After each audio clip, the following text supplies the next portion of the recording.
they would be compliant with open meetings law.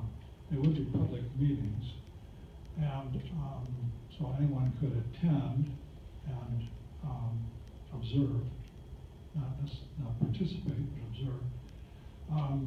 And if board members are going to be attending, then there needs to be a public notice of the meeting as a board meeting, essentially, according to open meetings law. So I don't know how that gets arranged, but I just wanted to mention that. That's all I have. Thanks. Thank you, Monty. And we did discuss that a little at the facilities committee, and it would be wonderful if we had 100 volunteers, that if 70 of them happen to be non-parents or non-staff. In my experience, it's traditionally very hard to get that level, given the duration we're asking, 13 meetings, 8-9 months. Many community members that don't have that direct affiliation with the district won't take that time. I echo your thoughts, though. It would be wonderful if we did have a great cross-section of not only demographics, of ages, of geographic from Jackson to the city, and all geographies covered. And so I hope we get that. And I believe we'll have a good committee that will be playing the role of advisor moving forward. The other piece on open meetings, I will defer to the legal component within the school district to make sure we do that correctly, but it is common when we do citizens committees like this that the notice will be published that a quorum of the board may be present, but no action will be taken. That general type of language, and we just get in the consistent habit of publishing that in advance, knowing that we have these dates already lined up. So, thank you again, Monty, for those thoughts. As Deb maybe starts getting phone calls from people that are interested, and of course one of the questions is going to be, what is the commitment to this? It's 13 basically Wednesdays for a couple of hours. What if people say I can only come to half of them, or maybe even just a quarter of them, but I really want to be involved? How do you deal with those kind of questions? What we would encourage then is that those individuals attend the meetings just as a board member would, but not actually be formal members of the committee. Because our hope is that when we get to the end and we go around the room, and we typically don't take votes, it's more of a consensus-driven type approach, is if at the end we get and say, here's the recommendation of the committee, do we have consensus? I think it's better for those in the room making that recommendation to have committed to 10, 11, 12 of those meetings ideally versus a couple of them. And my fear often is you get the vocal supporter or the vocal opponent who's been at 4 meetings, and you can kind of create some tension within the committee structure of why is that opinion for somebody that hasn't committed the time I have is steering the direction. And so definitely encourage them to come to the meetings, as many as they can. But I would recommend that they not actively volunteer to be on the committee. How many committee members do you typically suggest for this kind of analysis? Traditionally, we would see anywhere from 40 to 60. I'm guessing we may get more here, and that would be okay. We run these with as many as 100 individuals. It can get a little cumbersome, but in my opinion, I think it's good. The more we have, the more opinions we have. We'll have to just work on structure and location a little bit differently, but we'll definitely be able to handle it. And I use kind of an extreme in the facilities. If we get 500 volunteers, I think we'll probably have to come back to the community and say we're going to kind of pare this back a little, because obviously that's a little unwieldy. What we would always encourage the rest of those community members who don't end up participating in all the meetings to attend. This is a very important process that we're beginning. There are needs, and it's going to be an extremely important piece of the process, is having community feedback early and often as we begin identifying the needs and exploring solutions. This might have been brought up in the committee, but I was not there. The $35,000 that's being requested for activities related to this plan, is that mainly for advertising, or what is that? It's all inclusive. So it would be Bray's fee, would be the survey, some advertising. So it would be an all-inclusive fee for $35,000.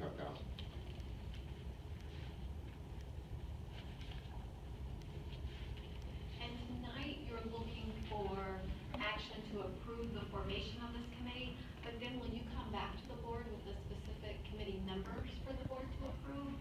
Yeah, I don't know that we've discussed that, but assuming we can do it in a timely manner, given when we have kind of a cutoff date. I don't recall what date we're publicizing as when we want volunteers to respond by.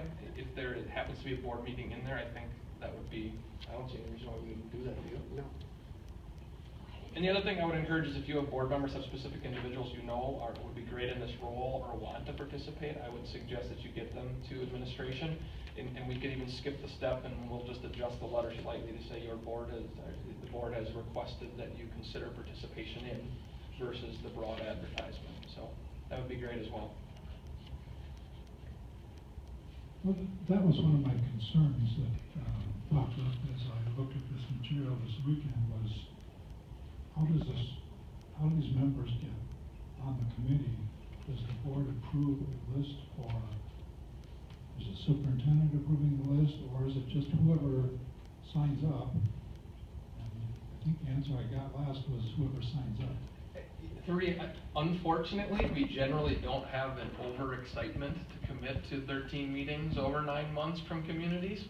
Again, I hope we do, but the hope would be that we get a good cross-section of individuals.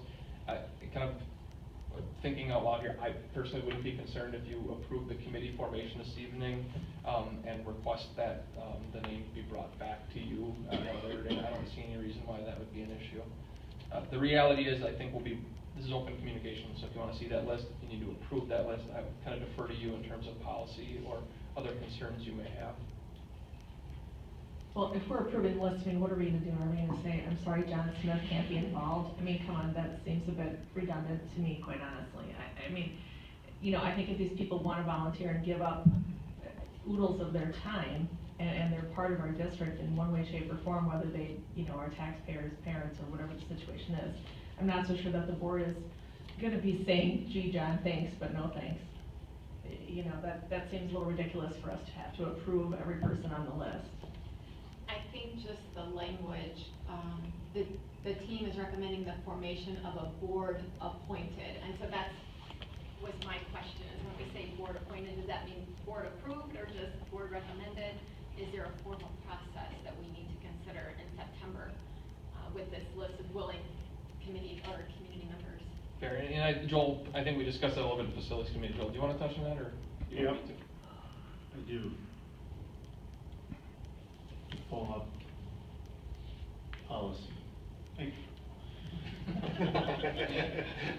So he's got policy handy. Policy, we have a policy on formation of advisory committees, so this is policy 186. The board shall adopt whatever citizen advisory committee structure an organization that deems appropriate. The board encourages the administration to call upon community citizens for advice and expertise. Here's kind of the meat of it here. Whenever committees are appointed, the purpose and term shall be specific, and adequate provisions shall be made for continuous communication with the board and/or administration. So the specific part of that is definitely in here. You've got meetings scheduled on certain dates, and there's a definite end to this term of serving on this committee. At the time of appointment, specific arrangements will be made for necessary liaison communication and resource services.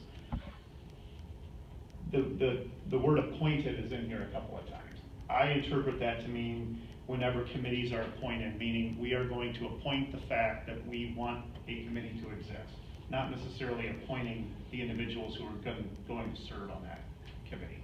So personally, I feel like what we're, the recommended motion in front of us tonight is within our policy.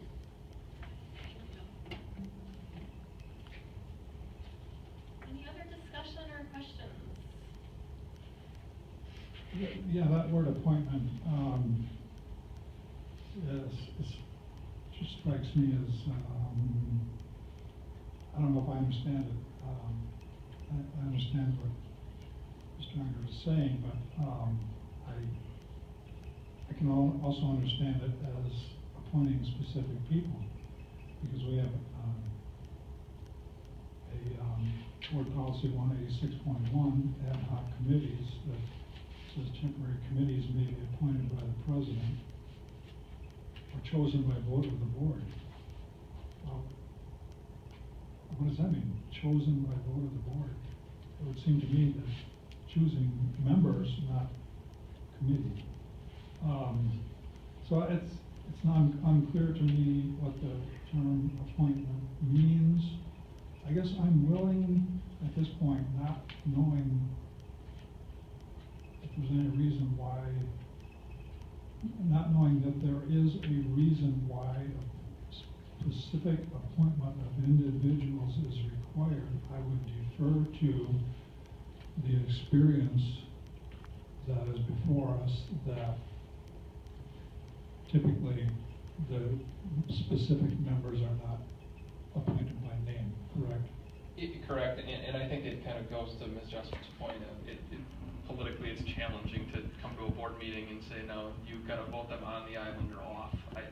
Usually, and again, if we end up in a position where we have 500 volunteers and we're going to cut to 100, I think we'll probably come back to you and say, here's the rationale we used, here's the why we landed where we did, and I think at that point we may come back to you for a little support in making that move. But again, I don't, traditionally that wouldn't be an issue, as we're probably going to find that we get a good solid number of volunteers, but nothing that's going to be unwieldy in terms of managing the committee. Not being a policy expert or any sort of legal counsel, I can't speak to the definition of individual terms, but I think in general, in my experience, these committees have been approved for the formation by the board, but the specific makeup has traditionally not been. Two things. I guess if you get 500 people, you're going to have to give your secret to everyone else, because no one is getting that type of representation. So that would be my first comment.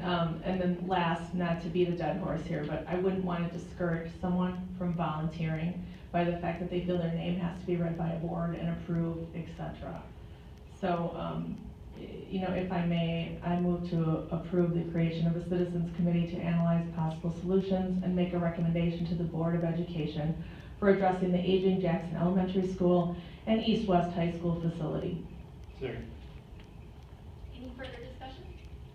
If I may, if there is, and I concur with the concern about having a cross-section of the community, if it appears that after, I don't know, maybe the initial period of time recruitment, that it's really heavily weighted to one segment of the community, there would be more of an effort to reach out and ask for further participation from others? I think we can, and as I said before, it's very, people obviously usually volunteer their time for something that they care about traditionally, as we all probably do. That's why you're, I would say, probably volunteering your time to do what you do as elected officials, because you care about the system and the education of students. So we can surely try. We would have to identify those subsegments within the community that aren't volunteering at the rate we would need them to, and kind of identify a focused, targeted marketing effort towards them. But we always do look at that. The hope would be that we get some semblance. The real role of this committee, though, is to become the sounding board for thoughts and ideas and really to kind of represent the community. The survey, as Monty alluded to, that's really where we can, when the data comes back, and we don't administer the survey, so that'll be a whole different entity that you'll be meeting with and discussing in the future. But that survey really is where they'll come back and really drill down demographically and say, non-parents, non-staff, again, that big 70% of our community, this is how they really feel. So really what the committee, we ask them to do is try to concentrate on working towards the survey. You're not working towards a recommendation. Once the survey results come back, use that then to propose your final recommendation to the board. So hopefully the committee's doing their work and they're, in my experience, acting responsibly, like almost everyone does. They're going to listen to the data from the survey firm, and that's where they're going to get that across the opinion of the broader community with an appropriate representation of all subsegments of our community. But we will try, if at all possible, to drill a little deeper if we can. Any other questions? And with this motion, it's assumed that the $35,000 budget is approved as well, correct? I believe we approved that at a previous meeting. That's done. All right, in that case, I'll take a roll call vote. Yes. Yes. Yes? Yes. Connie Schmidt, yes? Yes. Thank you, that's unanimous. Thank you. Thank you so much. Look for postcards and advertisements. Looking forward to getting started. Thank you. Thanks. Appreciate that.